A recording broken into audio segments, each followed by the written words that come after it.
munaasabad ballaaran oo ka dhacday xarunta hay'adda shaqaalaha dawladda Soomaaliland isla markaasina lagu xusaayay xuska maalinta biyaha adduunka oo ay soo qaban qaabisay wasaaradda horumarinta biyaha Jamhuuriyadda Soomaaliland ayaa ka dhacday xaruntaasi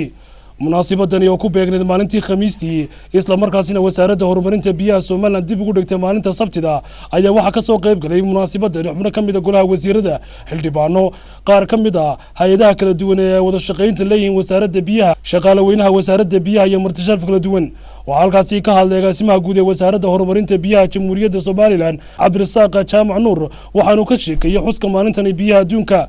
waxay ahayd 1992 sanadkii ku xigay xafladda waxa loo asteeyay inay noqoto xaflad lagu xusayo biyaha qaranka waxaana laga dhigay 22 Maarch ilaa maalinta ilaa maanta si fiican baa loo xusaa adduunka gabi ahaanba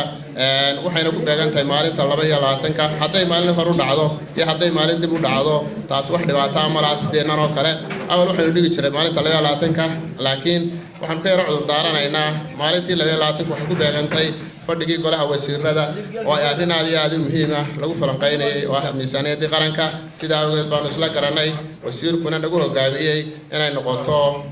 24 bisha oo ah maalinta Sabtida hay'adaha wada shaqeynta ay leeyihiin wasaaradda horumarinta biyaha Soomaaliland ayaa ka hadlay xuska munaasabaddan iyo sidii bulshadu biyo xidhan uga faa'iideysan lahayd biyaha qulqulaya ee badda ku shumaya wasiirku xigeenka wasaaradda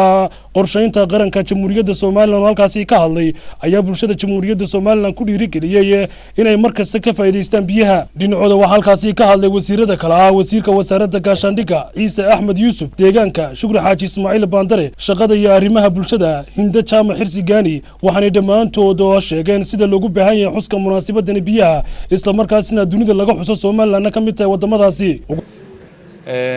qorshaha qaranka ee muhiimadda u leedahayna waa la magacaabo waxa la yiri muhiimadda koowaad dawladdu waxay saartay sidii shacabka reer Soomaaliland biyo heli lahaayeen 1 iyo 2 waa laga dhigay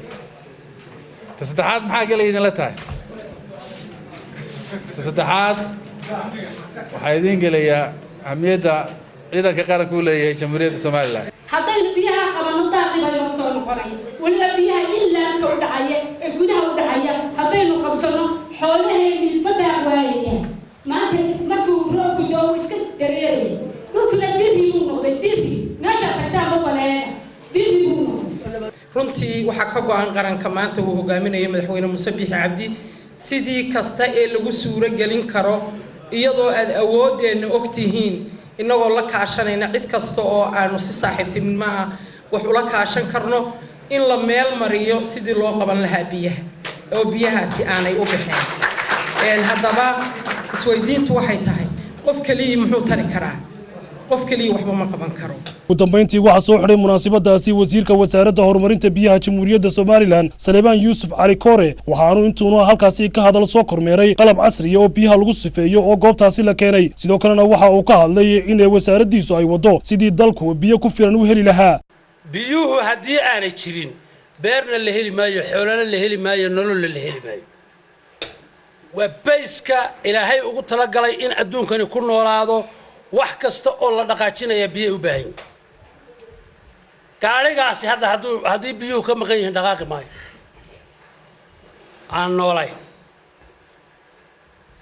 sida daraadeed qarankan iyo xukuumadda cusub ee hogaaminaya madaxweynaha Jamhuuriyadda Soomaaliland Muuse Biixi Cabdi waxaa ka go'an inay priority-ga koowaad u noqdaan biyo sababtoo ah caasimadda Hargeysa ee maanta aynu joogno boqolkiiba 70 in ka badan ayaan helin biyo nadiif ah oo utility-ga wax la yiraahdo ama biyaha tuubada guriga ku jira water tracking bay biyahaasi dadkaasi ku yihiin ayaa inta badan magaalada boqolkiiba 65 biyahaas ay ku nool yihiin oo aan la hubin sida ay biyahaasi nadiif u yihiin oo ceelal kala duwan iyo meelo kala duwan laga soo qaado مسؤولية الحكومة ده إن ومدوا أيه شو بينا ذيف أود وحنو صارنا ما دام أي تاسي شرتو وحنو أود صارنا هدي الله إدمو إن مقالوين كواوين الدلك جودهان أي هلام بيكفران